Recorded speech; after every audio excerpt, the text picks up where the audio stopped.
Welcome to episode 43 of the Brainy Business, Understanding the Psychology of Why People Buy. Today's episode is a guide for you to create a brainy brand. Ready? Let's get started. You are listening to the Brainy Business Podcast, where we dig into the psychology of why people buy and help you incorporate behavioral economics into your business, making it more brain-friendly. Now here's your host, Melina Palmer. Hello, everyone. My name is Melina Palmer, and I want to welcome you to the Brainy Business Podcast. I hope you enjoyed last week's discussion of the behavioral economics I saw behind Apple's announcements and a deep dive into Apple Card. This is such a big deal for the financial industry, and I felt I had to dig into this on the podcast for you, as I know there are a lot of subscribers and followers, groups I speak to, all of that within financial services. So wanted to make sure to talk about that. If you have any additional thoughts, concerns, or questions about this, please send an email to melina@thebrainybusiness.com or chat me up on social media. You can find me on Facebook, Twitter, and Instagram as The Brainy Biz. If you have not yet liked the Facebook page, please do so.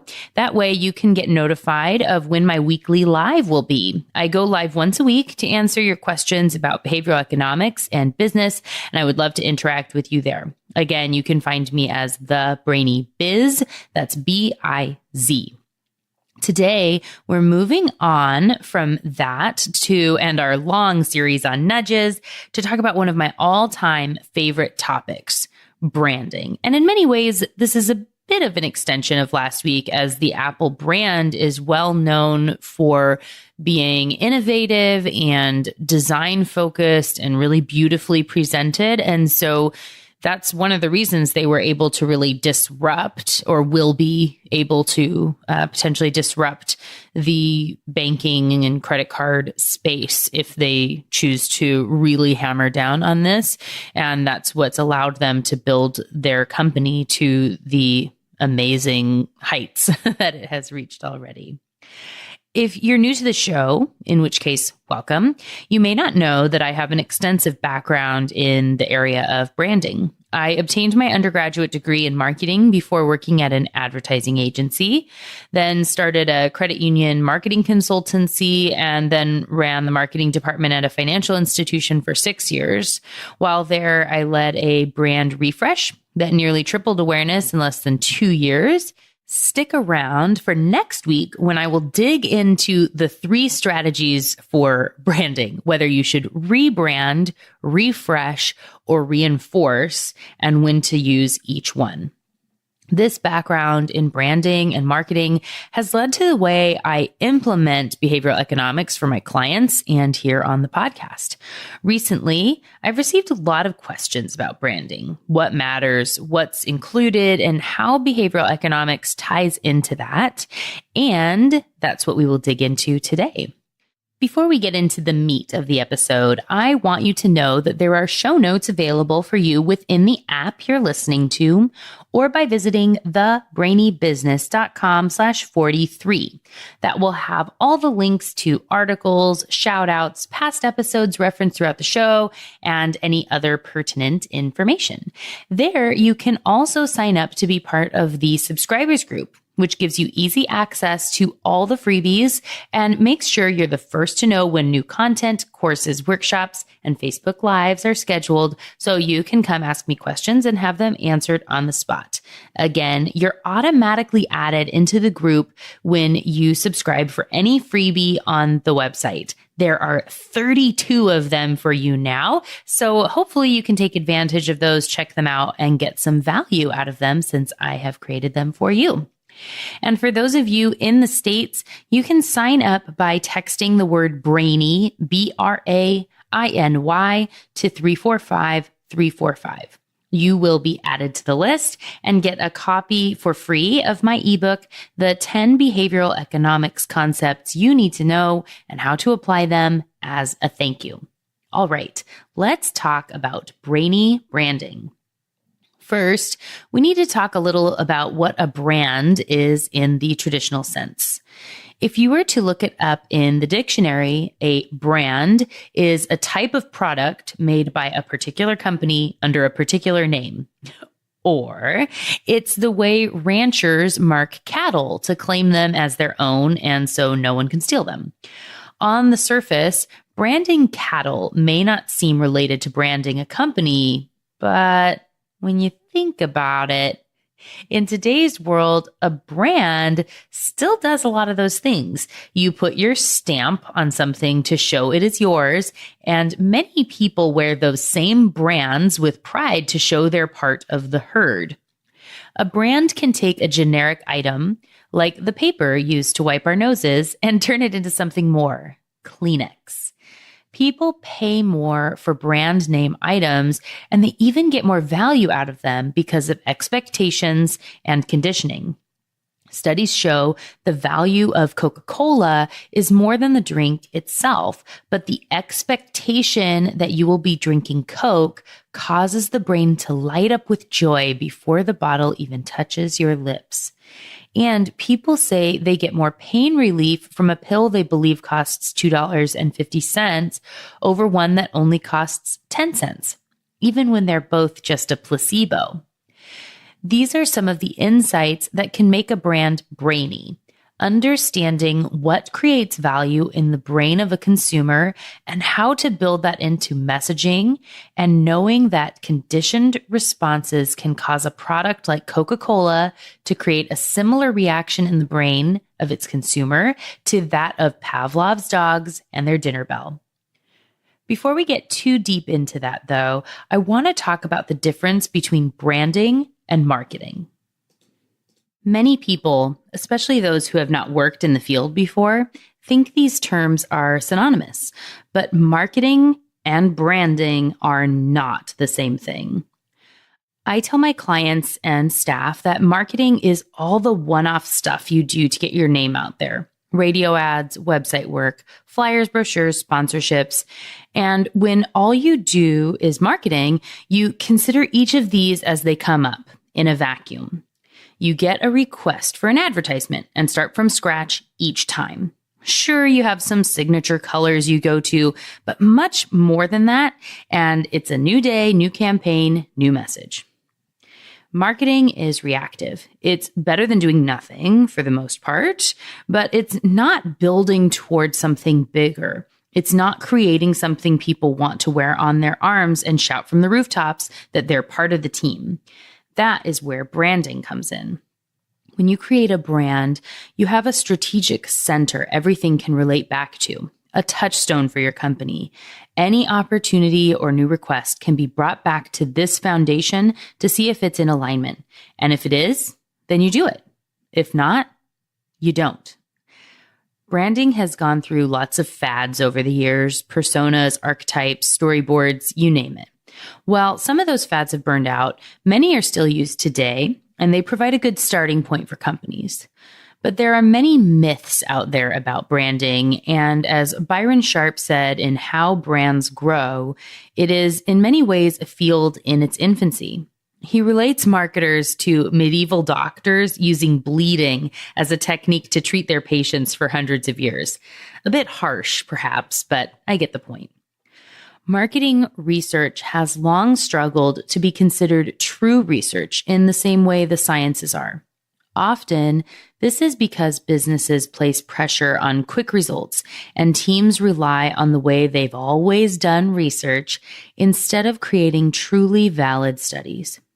A brainy brand knows what it's trying to achieve and builds quantitative and qualitative research projects to test, learn, and grow. Traditionally, marketing might tie an uptick in sales to luck. When the department did not make changes, they can immediately tie back to the increase. Or maybe they would say something like, well, I guess our message is finally starting to sink in, and it's this cumulative effort has resulted in the win we're seeing right now. But often there is an outside factor that influences behavior, just waiting to be uncovered, and behavioral economics is helping us to do that.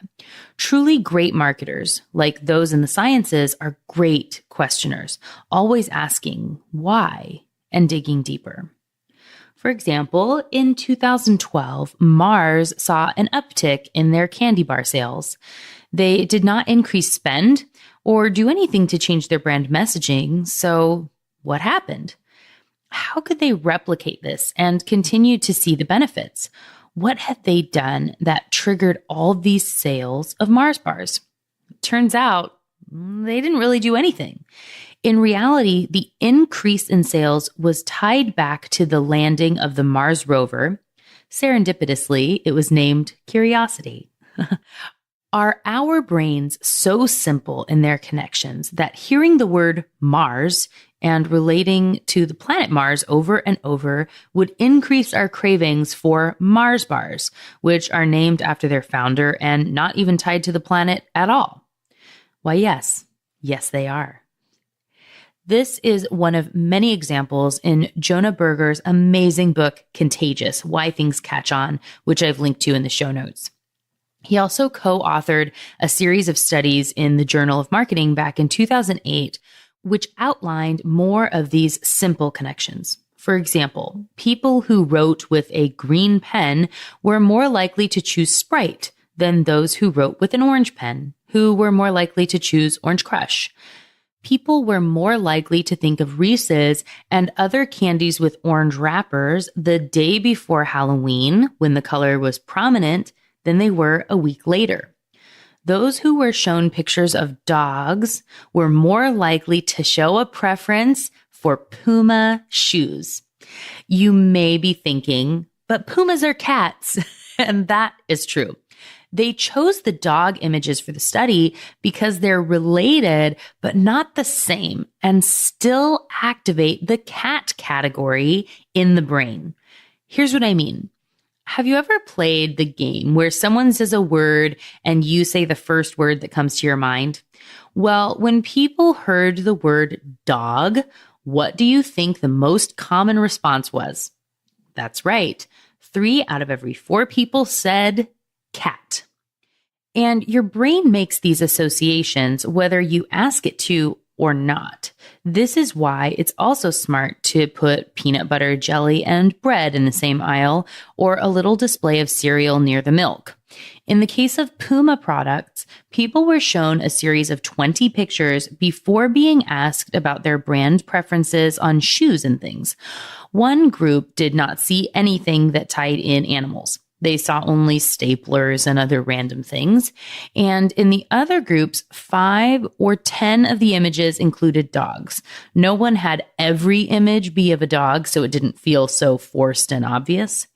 Those who saw just 5 images of dogs in a completely unrelated task were more likely to show a brand preference for Puma than those who did not. This is the concept of priming, which was the focus of episode 18. And it's important to think about this in relation to your own branding and your messaging.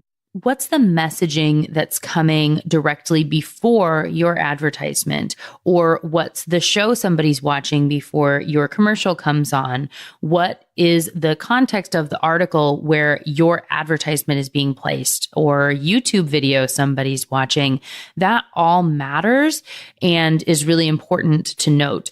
And so it's important when you think about things like, Facebook targeting, or how you're promoting your ads, who you want to be showing it to, what context you want to be coming up in. All of that priming is really relevant if you want to have a brainy brand, to make sure that you are associating your brand properly with the right things. For my brand of the Brainy Business, I had to make a choice of how I wanted my logo to look, what I wanted in the name, and how I wanted people to perceive the brand overall. I obviously put a lot of thought into this, and it was something I talked a lot about with the designer of the logo and in creating all the work. And for me, I knew it was important to include a brain in the image. And in the lot of the images on social media, I have the purple Brain. Brain is in my images, and I've sort of made him into a character to help show that this is fun and that I'm taking an approach to the topic of behavioral economics, something that could feel very academic and weighty, and making it interesting so it's not boring, which is why the artwork is very fun, and I use colors like purple instead of other harsher colors, which we are going to get to color theory soon.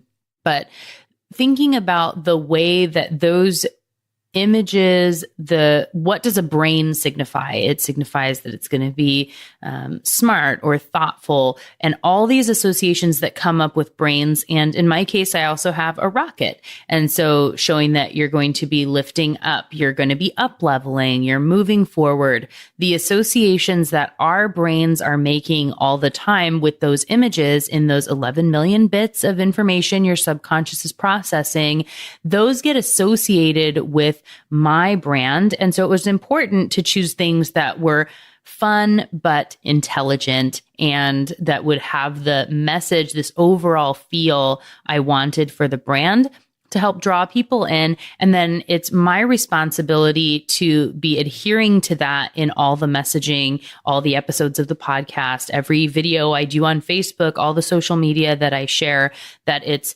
informative, it's strategic, it's intelligent, but also friendly, approachable, and fun. And that is my brand messaging. That's my Brainy brand. And many other brands do this as well. And you can do it too. It's just important to be strategic and thoughtful about what it is that you're doing for your company. And getting back to that concept of priming, some smart food brands have realized the importance of this, what we were talking about with Puma, that, peanut butter and jelly. And they've created new products that or versions of a product they already have, so that it can be in a place to take advantage of this sort of association in the brain. So there was not always, if you can remember back to a time where there wasn't refrigerated pre-made cookie dough in the case next to the milk at the grocery store. And depending on where you're listening to this from, perhaps you don't have that and that seems weird and gross, but that's something we have here in the States. Other companies created different cheese sauces and salsas that do not need to be refrigerated. Perhaps they had to come up with some really innovative packaging or processes, but it was important to do that so they could be in the aisle near the tortilla chips, because those simple associations often win the day. And being able to have the product in the place where it's more likely to be triggered in the brain of the customer to want to buy right then, before they're going to forget about it. I know, how many times have you gone to the grocery store for one specific thing and it's the one thing you forgot? It's even on your list, whatever it happens to be. And it's because it wasn't in the right place. It wasn't on your path. It wasn't triggered in your brain. You get busy, you get overwhelmed, and you forget where things are. So making it as easy as possible. This is expecting error, as we talked about in nudges and all of that. You need to use those associations of the brain to make it as easy as possible on the customer, and be strategic on your side to think about how you can make that easy, where those errors are going to be, so that you can help them to overcome and show that they're going to make the right choice. Simple associations like this are often ingrained in our lexicon. They're things we already know and associate together and have done since we were kids, like dogs and cats. But how hard is it to create one of your own? Availability, the focus of episode 15, is the main concept at play here. This is the weight our brains place on one thing based on how easily that item comes to mind when we see or hear something else. When I talked about the Kit Kat and coffee campaign on The Power of Habit and the huge increase in sales that campaign saw, it was a newly created simple association. Kit Kat has always had a great jingle, which helps it really burrow into your brain, and you see coffee all the time at work. When the 2 o'clock desire for reward hits your brain, you crave sugar and caffeine, you can get the double whammy with a Kit Kat and coffee. This campaign didn't have to do much because it found an easy association and the right place to buy the ads, in their case on the radio, again for that musical jingle, which resulted in double-digit growth every year for a decade, which is pretty impressive. Above all, a Brainy brand knows that everything matters. You've heard me say it on the podcast all the time, and there's a reason for that. And this is why I truly believe behavioral economics is the future of marketing and branding in every industry, in every application. Every type of business can benefit from this information. When you understand how the brain works and all the bizarre ways it makes decisions, it unlocks a powerful space where you can see what a certain word choice or ad placement could do that another would not. It's almost like seeing the Matrix, how the character says he doesn't even see the zeros and ones anymore because his brain has been trained to look at the code and see what it all represents. The field has a long way to go before these formulas are all found out. And in many cases, because the brain is so complex and evolving, I doubt it will ever be an exact science. And personally, I think that's a good thing. There's always a little mystery in which brain center will be triggered and how it will respond. And as new brands develop new personalities in the space, they will create new opportunities and paradigms, and everybody has to react. Brands have personalities, just like people, and for good reason. If you remember from earlier in the episode, I mentioned expectations and their impact on brands. Known personalities create expectation in our brains. Let's think of a snarky or kitschy brand like Sour Patch Kids or Mountain Dew or Doritos. They tend to push the envelope and do crazy things. When you see an ad is for one of these companies, you expect there's going to be something funny or crazy, and your brain builds anticipation, releasing dopamine. So when the payoff comes, it's even more exciting than it would have been from another brand. But what if a hospital used this sort of messaging, or a bank? Probably not a great decision. It's out of character and causes concern. It's the Freaky Friday effect. When you expect someone to act one way and they act completely differently, like their personality has been surgically replaced with that of their opposite, it's unnerving. You wonder what else might be wrong with them and want to stay away. Your brain can tell on some level something is wrong. It starts to notice and file that away in the I don't like this file. Smart brands know the work is never done. You can never rest on your laurels and say, cool, we made it to the mountaintop. We're the leader and we always will be. No. There is always another competitor, a new medium to look into, a new product entering the market, and a disruptor ready to shake up the space, as we talked about last week in the conversation about Apple Card, also being talked about as the disruptor card, and what it could be doing for financial institutions across the country and really the world. People who are born for marketing and branding find this concept exhilarating. There's always a new puzzle to solve, while others get burnt out. A truly brainy brand, one that is laying the foundation of their messaging and who knows who they are and how they would respond, who has a brand personality so well known that it's like a real person. They can react properly to change and create some of it themselves. Take a minute to think about some of your favorite actors and actresses, the ones who you know, no matter what, will win your heart and mind on screen, that will absolutely crush any and every role. Meryl Streep, Leonardo Dicaprio, Daniel Day-Lewis, and Johnny Depp may have come to mind for some of you. Or what about Claire Foy taking on the role of Queen Elizabeth in The Crown? Or Rami Malek playing Freddie Mercury in Bohemian Rhapsody? Stunning performances by both of them. We would all tend to think that actors go on talent alone, that they wake up one day and can just do whatever role they're trying to portray perfectly. But it's not as innate as it might appear. Most award-winning actors and actresses spend countless hours, in some cases months or years, preparing for these roles. They have coaches for the way they should walk, talk, move their hands, and some take on immersive strategies. And this is both for created characters or real people you might be portraying. Daniel Day-Lewis reportedly lived in a jail cell, eating only prison rations in preparation for one role. And on Gangs of New York, he wore a very thin coat because that's all that would have been available to his character at the time. And he wanted to really experience it. And he got pneumonia as a result. Leonardo Dicaprio has spent time with mercenaries. Robert De Niro endured extreme workouts and had his teeth filed down for his role in Cape Fear. Natalie Portman took ballet for a year to really take on her role in Black Swan and do all the dancing herself. Why am I telling you all this? And what does it have to do with branding?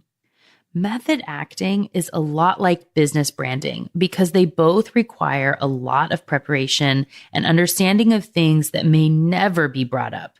There's a lot of work, often blood, sweat, and tears, that goes into the prep to really understand what the character was going through, to be able to live and breathe as that character and respond in the way they would respond, given their background and history. That shows through even when we can't put our finger on it as an audience. It's because our brain is picking up on all of that and brings authenticity to the piece. It feels real and we trust it. When an actor doesn't do as much prep and things feel forced, it shows, and we have an inherent feeling something is off. We don't like it as much, even if we can't say why. This is where some directors will allow or encourage improvisation from the actors, and you trust that they can do what the character would do because they've done all this prep and they can get into that psychological mindset of the person. The best brands, Brainy brands, know everything about who their brand is as if it were a person or a character. It has history and personality that shows through in everything it does. In the same way an actor might say, "My character would never do that." With all the confidence in the world, someone who owns a brand should know what is in or out of character, the right words, mannerisms, and backgrounds on an intuitive level. When brands have great personalities, it ties into the associations people have about them, whether they're customers or not. On the priming episode, I mentioned a study where individuals were shown an image of a logo for a fraction of a second, so quick that the conscious brain couldn't pick it up. Half of the participants got a flash of the Apple logo, and the other half the IBM logo. When then participating in a creative exercise later on, those who were shown the flash of an Apple logo were more creative and innovative in their idea generation than those who were shown the IBM logo. Now that is a strong and brainy brand. The other important thing to remember if you want a brainy brand, in addition to knowing that everything matters, is that perception is reality. Whether you're thinking about this or not, your brand has a personality. It probably isn't one you want if you aren't putting the effort into creating it yourself. You can create the most amazing brand in the marketing department, but if it isn't lived and felt through the entire organization, it's a flop because the front line shapes the brand a lot of the time. If the experience doesn't match up, people can tell right away, and they aren't shy about complaining on social media. That is why brand and culture are so closely intertwined. I was recently featured in an article by the American Bankers Association about this called HR and Marketing, a Natural Partnership, which is linked in the show notes. Brainy brands need to have everyone on board, rowing the boat in the right direction. It should be almost fanatical, where missions and values are more than just sitting on a shelf somewhere. Everyone knows and can recite them from memory. They truly live and breathe who the company is and what it is about, and then customers can feel it too. Zappos is a prime example of this. If you haven't read Delivering Happiness, I would highly recommend it, and there is, of course, a link for you in the show notes. And if you ever have an opportunity to take a tour of the campus in Las Vegas, you absolutely should. It was a great experience to see the Zappos culture firsthand. So where does behavioral economics come in? The concepts of BE are about more than just buying decisions. Many large companies have been creating behavioral economics or behavioral strategies or insights departments to advise others throughout the organization about the brain's decision-making process and how that impacts the brands under the umbrella. Others hire out to consultants like myself for this sort of thing. Behavioral economics and other studies of the brain look into why people do the things they do and how to use that insight to predict what they might do in the future. It's a fascinating space full of possibilities and many tests to be undertaken as we perfect the field. And I, for one, am so excited to be a part of it. I hope you've enjoyed this episode digging into branding and how behavioral economics and the insights from brain and behavior ties in for companies to create truly brainy brands. Can you think of 2 people you know who would like this episode and find the information useful? If so, will you please share it with them? You can grab the link directly from the app you're listening in or send them to thebrainybusiness.com/43. I appreciate you taking the time to share the episode so more people can learn about how important behavioral economics is for businesses in their marketing, their branding, their messaging, product, pricing, really everything that's needed in this future space we're finding ourselves in this new world where behavioral economics is going to be at the core of everything that businesses do. All right, just like that, episode 43 on creating a brainy brand is done. Next week, we're keeping with the branding theme, and I'm going to talk about when to rebrand, refresh, or reinforce your brand. You won't want to miss it. Until then, thanks again for listening and learning with me, and remember to be thoughtful. Thank you for listening to the Brainy Business Podcast. Melina offers virtual strategy sessions, workshops, and other services to help businesses be more brain-friendly. For more free resources, visit thebrainybusiness.com.